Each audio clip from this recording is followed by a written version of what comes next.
Hello there. Man, I love power creep. If it's not obvious by the many videos on my channel I've made discussing it, it is easily one of my favorite things to talk about because it is such a nuanced discussion. Especially for Genshin, because if you would have asked me 2 years ago, I would have told you that there was absolutely no power creep in Genshin, and that is currently not the case. Power creep has been becoming a lot bigger of a thing within the past 2 years, which is a bit of a shame because one of the greatest draws of Genshin was the fact that it kind of stagnated in a way that players liked. A lot of older characters were still good all the way up until this day. Now, of course, there were a couple of stinkers out there looking at you, Albedo, but for the most part, things ran pretty smoothly. But before we continue, it's time to pay my editors. This time, we're sponsored by LD Shop. Look man, I play a lot of gacha games. I know you do too. Things get pretty expensive after a while, so it's nice to be able to get a little bit of a discount here and there, because at the end of the day, every cent saved is a cent earned. And by using LD Shop, you'll be saving a lot of cents. LD Shop offers up to a 20% discount on all in-game items. And if you want, you could save a little bit more money, with the link down below earning you up to an additional $50 off your next order. And because I'm not one to just throw you to the wolves and have you figured out for yourself, don't worry, I actually tested out the service myself. As you can see, we're currently in Genshin, as you can tell by my ugly filters that you all love to comment on so much. Gonna go on over to LD Shop, go to Genshin, get one of the 3 welcome packs. Make sure you select the right server. If you don't, there's nothing you can do for you. Put in the ID. I just copy pasted mine directly from in-game, by the way. You can add me if you want to. And then top up. Alright, and now that the transaction's completed, we're just gonna wait in-game for a little bit and get our item. Okay, there it is, as soon as I alt-tab back into the game. 1, 2, 3. As you can all see, I got my 122 items pretty much immediately, and yeah, I mean, that's pretty much it. So there you go. Save yourself some money, use the link in the description, really helps support the channel. That all being said, let's get back into the video. I would say this really all began to take a deep nosedive with the introduction of Fontaine. Now, Fontaine came right off of the back of Sumeru, and Sumeru had its whole new introduction of the really overpowered Dendro element, which made a lot of very weak teams very powerful because now you can throw in some grass and it'll do crazy damage. Hyperbloom teams, Burgeon teams, Aggravate teams, and the like just completely dominated Genshin's meta for a very long time because it was easy to build, not very hard to maintain, and they were easy to play. And even though you weren't going to be getting some of the highest DPS teams in the game, for the very low barrier to entry, it was more than enough to clear the endgame. And to Mihoyo, this isn't a good thing. They needed to somehow break out of the aspect of Dendro and move into a more monetary incentive for their player base. And the best way to do that is to do what they did in Star Rail and release the power creep characters. And there's no use in beating around the bush. We all know who the messiah of power creep really is, and it's Newlet. So powerful, in fact, I even made a video talking about how they made him too overpowered a little over half a year ago. Because at the end of the day, Newlet was a dream for any Genshin player. He was very easy to build, only needing HP and crit. His team comps don't require a healer because he more than heals enough HP on his own, and since he scales entirely off health, even at half, he is a literal walking tank. He has access to one of the best artifact sets in the game, and he has access to some of the best supports in the game, and he doesn't even need them to function well. But if you do get the likes of Farina, Kazuha, Zillanen, or Zhongli, you are going to be doing significantly more damage with absolutely no brain power required. The only major downside to Newlet is that all of his damage is Hydro, meaning if a Tulpa is in the Spiral Abyss, well, you can say goodbye to your DPS. Newlet was so unbelievably powerful and so unbelievably dominant for so long that it got to the point where it became a meme. You know, hey,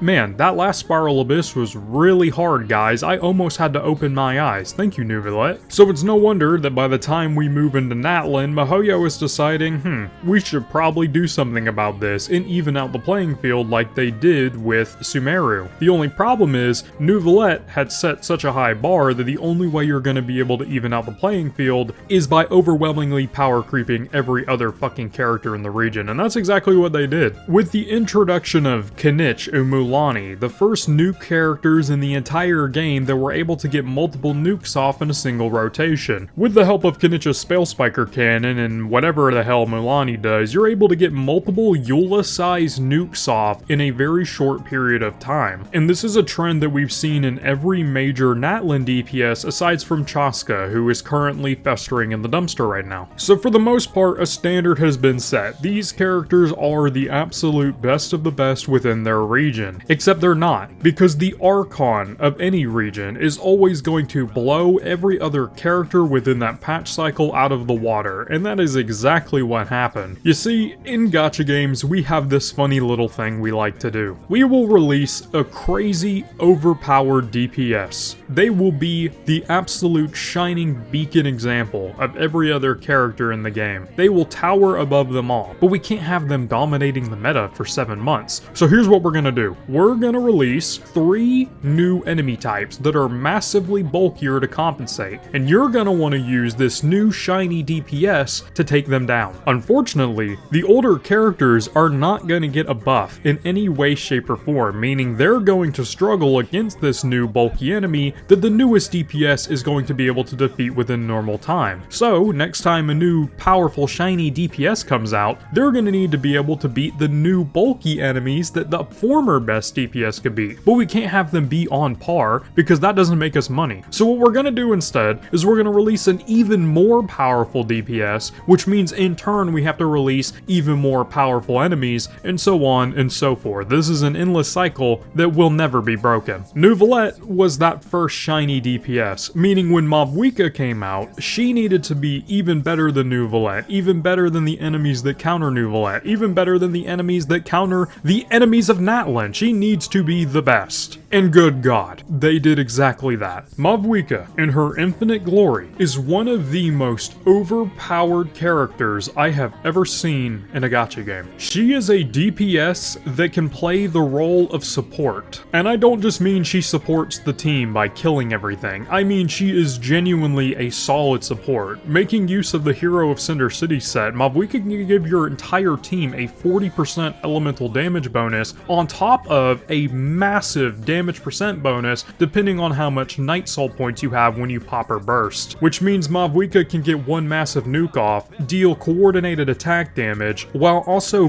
buffing your own damage percent and buffing your damage modifiers all at the same time. But even if you take away the Hero of Cinder City set and put her on an Elemental Mastery piece and a new, shiny Obsidian Codex set, she's going to be even more powerful because her support DPS is solid, and I would know because I've had support Mavuika since the day she came out and I'm still solo clearing. But if you put her on Obsidian, she just straight up has the highest damage in the entire game. Because her attack scales so high and because she gets so many benefits from everything else in her kit, you actually can just straight up slap an Elemental Mastery Sands on her. And because if you play Mavuika on the correct teams, you're vaping every hit, it is very common to see multiple millions in terms of nuke damage every single time you press a button. And it doesn't take a lot of brain power to realize, damn, not a lot of bosses in this game have multiple millions of health to burn through in one hit. Hell, you can even pump her damage numbers higher because Mavuika, unlike every other character in the game as far as I'm aware of, who knows, there's like 90 and I can't remember them all off the top of my head, she doesn't require any energy recharge at all, which means unfortunately she is starkly limited to specific teams. But if you play her on her best teams, or hell, even if you play her on some of her semi-best teams, you can get away with stacking an absolutely ungodly amount of attack percent, crit rate, crit damage, because now energy recharge is no longer a concern. So you can build into that nuke as much as you want. And as if all of that wasn't enough, Mavuika also is the only character in the game I have seen shield to the degree in which she is. You know, most characters in Genshin Impact, they might get an elemental damage buff on floor 12, or maybe floor 11, or maybe there will be like 30 enemies on one floor and you're an AoE character and you can specialize in that. But for the most part, characters aren't really given whole events that they absolutely dominate. That Natlan Tower event was an absolute joke if you had Mavuika on your team. And anything else and it would be a borderline unwinnable challenge. And the devs very clearly knew this and very clearly did not care. And honestly, it kinda sucks. Especially because Natlin is just an entire shill for the Archon at the end of the day. Mavuika is so unbelievably necessary for most Natlin team comps, it would be insane if you didn't have her. She's one of the best in slots on Varessa, she's one of the best in slots on Shaska, she's best in slot on Kanich, she's best in slot on Milani. There is almost not a single character in Natlin. Hell, you know what? I'll go further than that. Every single Natlin character wants Mavuika on the team. And that is not good, because every single Abyss nowadays wants a Natlin character on the team. With the introduction of wake-ups and those weird purple gooey ball things that have Night Soul shields, you need to have these characters with these mechanics to drain their bar, unless you're doing a solo Varessa, who in most cases is able to completely deplete those meters on her own. You're gonna want to have some sort of backup, and Mavuika is the perfect character to bring in because she is handcrafted to one-shot these shields. And while it may sound like I'm trying to sell you the character, which you could fully take it as that, because Mavuika is undeniably one of the strongest characters in the game, I really don't think this is a good thing that should continue to happen. The problem with Mavuika is she is a heavily regional, specialized character that will lose a significant portion of her relevance the second we move into a new region. While she does have powerful support capabilities with Hero of Cinder City, which will make her good for a long time, the second Night Soul enemies stop appearing in the Spiral Abyss is the second she becomes significantly less required than she is now. I would say as it currently stands, she's up there with some of the greatest of the greats in Genshin history. She's up there with Farina, she's up there with Zillanen, she's up there with Kazuha, but there is one massive exception and one fatal flaw that she has that the other characters just don't. And that's that Mavuika kinda is stuck to a very select handful of teams. Zillanen, Sitlali, and Mavuika are basically stuck together like glue. If you have these three characters, congratulations, you just beat the game. You could accidentally sneeze in the wrong direction and blow apart everything. And the devs very clearly know this because they sold these two characters together. So if you want to use the best of the best, well, my friend, I hope you are willing to shell out the big bucks. Now, do I think Mavuika is on this massive, untouchable throne if you get all these characters? No, I